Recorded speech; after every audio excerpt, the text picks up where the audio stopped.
లేదు, అంగన్వాడీ టీచర్లు స్వేచ్ఛ లేదు, సీఏలు 3,000 రూపాయల అదొస్తుంది, హండ్రెడ్ వస్తుంది.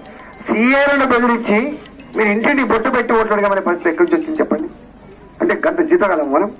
సీఏలు కావచ్చు, ఆశా వర్కర్లు కావచ్చు, అంగన్వాడీ టీచర్ కావచ్చు, విఆర్ఏ కావచ్చు, విఆర్ఓ కావచ్చు, గ్రామ కార్యదర్శి కావచ్చు, ఇవాళ ఒక హోంగార్డ్ పోస్ట్ లో ఉన్న కావచ్చు, హాస్పిటల్ పనిచేసే ఒక కాంట్రాక్ట్ ఎంప్లాయీ కావచ్చు, ఎవరు పనిచేసినా వాళ్ళ కుటుంబంలో ఉన్న సభ్యులు టీఆర్ఎస్ పార్టీకి ఓటేయాలి.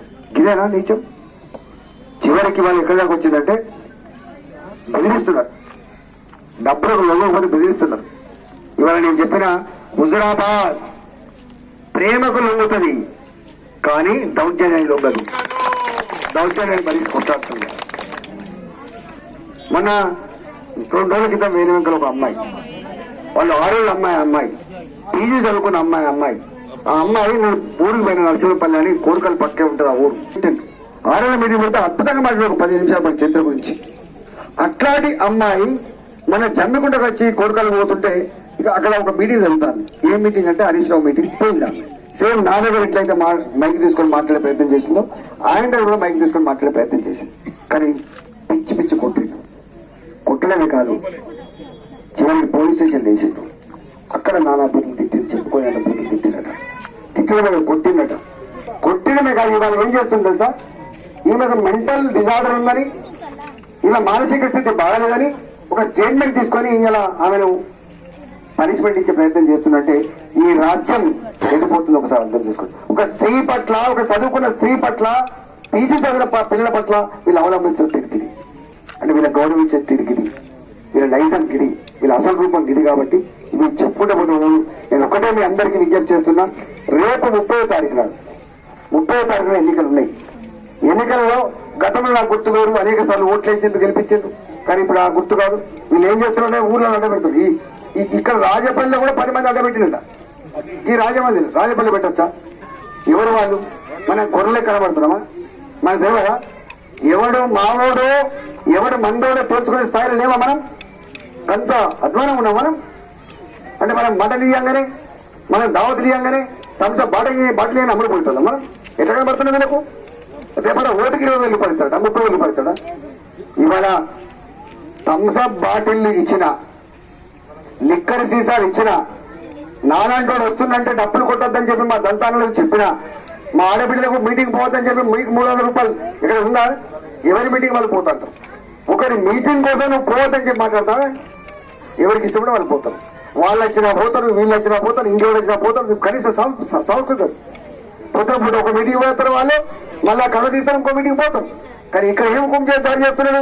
మీరు ఈటలు లాంటి వాళ్ళు వస్తారు, వాళ్ళు మీటింగ్ పోవద్దు. మన ఒక ఊర్లో అయితే మీటింగ్ పోవద్దని 300 రూపాయలు చొప్పున ఇచ్చింది. నేను ఒక ఊరికి పోతున్నా, ఆ టైం తెలుసుకొని మీరు మాకే ఇవాళ రావాలి, నేను చెప్పినప్పుడు రావాలని చెప్పి 300 రూపాయలు ఇచ్చింది. వాళ్ళకి అర్థమైపోయిందని ఇంకా రాకపోయా, మీరు 300 రూపాయలు ఇచ్చి మీటింగ్ అని చెప్పి రాకపోయా అని చెప్పి చూసి రాయన అవుతున్నాను అందరూ చూసి. రాయన అంటే ఏంటిది? 18 సంవత్సర కాలం పాటు మీ కళ్ళల్లో కాలంలో బిడ్డ ఈ బిడ్డ, మీ కాళ్ళలో కైన బిడ్డ ఈ బిడ్డ. ఇవాళ 18 సంవత్సర కాలంలో ఎమ్మెల్యేగా ఉన్నా, జిల్లా పార్టీ అధ్యక్షుడిగా ఉన్నా, ప్రో లీడర్గా ఉన్నా, ఆర్థిక మంత్రిగా ఉన్నా, ఆరోగ్య శాఖ మంత్రిగా ఉన్నా, మీరు గల్లెగా వేసుకొని హైదరాబాద్ లో, ఆదిలాబాద్ ఎక్కడ మావోడని చెప్పుకునేంత స్థాయికి నేను మీకు గౌరవాన్ని పెంచిన మీకు ఎక్కడ మచ్చ తెలియదు, మీకు మైల పండియలేదు, మీకు ఎక్కడ అగౌరవపరచలేదు, ఎర్ర జీలకు కూడా అన్యాయం చేయకుండా మెదిలోని బిడ్డని గట్లాడి నన్ను పట్టుకొని ఈ పని అంతా చేస్తాను. ఇవన్నీ దిష్టి అంతా ఆడబెడతాను.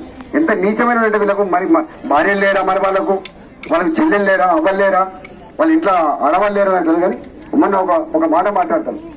బాధ్యత కలిగిన మంత్రి జమ్మికుంటలో కొప్పుల ఈశ్వర్, బాధ్యత కలిగిన ఎమ్మెల్యే, ఆయన పేరు తీసుకోవడానికి కూడా ఇష్టపడతలేదు కమలాపూర్లో. ఇద్దరు కలిసి ఏం మాట్లాడతారు?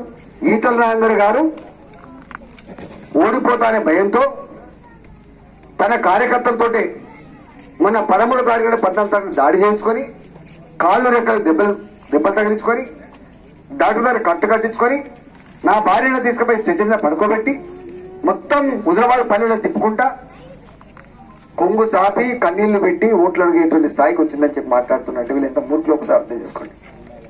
మేము 4 నెలలుగా పక్షులు తిరుగుతున్నాం, వాస్తవం తిరుగుతాం. మేము మాకు డబ్బులు లేవు, మాకు సారసీసాలు లేవు, మాకు అధికార తత్వం లేదు.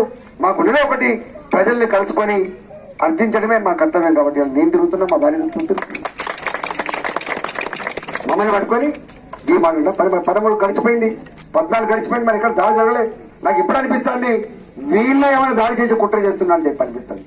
ఇలా మాజీ మంత్రులకు, ఎంపీలకు, ఎమ్మెల్యేలకు గన్మెన్లు ఉంటాం, కానీ నాకు గన్మెన్ తీసేసి నేను గన్మెన్ల కోసం ఆలోచించలే.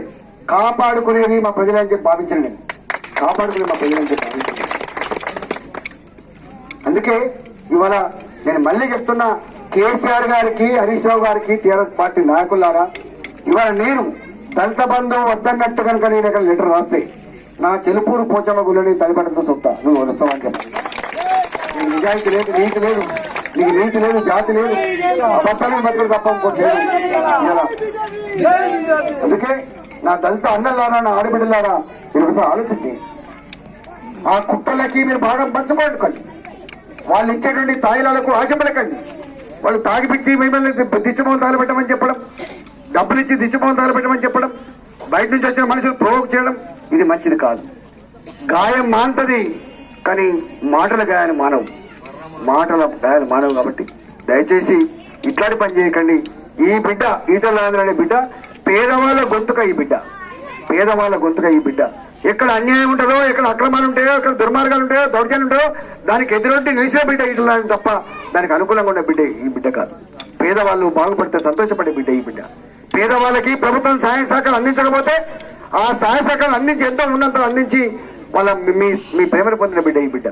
నా మీద కింద కుట్రలు జరుగుతూ ఉంటే అభివృద్ధి చేయలేదని చెప్పి మాట్లాడుతుంటే వింటా ఉన్నారు. ఇక్కడ వచ్చి ఇక్కడ మధ్యలో వచ్చిండు, మధ్యలో పోయినని చెప్తా ఉంటే వింటా ఉన్నారు. ఇది ధర్మం అయితే న్యాయం అయితే ఒకసారి చూడండి. మన గడ్డ మీద మన ఊర్లలో వేరే